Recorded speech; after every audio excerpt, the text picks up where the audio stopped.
महात्मा फुले मंडई.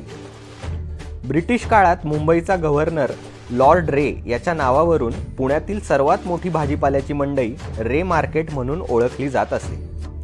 याचेच नामांतरण नंतर महात्मा फुले मंडई म्हणून करण्यात आले. मंडईचे बांधकाम 1882 साली सुरू झाले व 4 वर्षात पूर्ण झाले. हे संपूर्ण बांधकाम गोथिक शैलीचे असून वॉल्टर ड्युकॅट व वासुदेव कानिटकर यांनी नरसो रामचंद्र गोडबोले यांच्या मार्गदर्शनाखाली पूर्ण केले. षटकोनी मनोरा ही या वास्तूची खासियत आहे. मंडई म्हणजे पुण्याचं काळीज. देशाची सांस्कृतिक राजधानी जर पुणे असेल तर पुण्याच्या सांस्कृतिक तोऱ्याचा बालेकिल्ला म्हणजे मंडई आणि परिसर. ही वास्तू पुण्यातील शुक्रवार पेठेत स्थित असून पुणे शहराचा मध्यबिंदू म्हणून ओळखली जाते.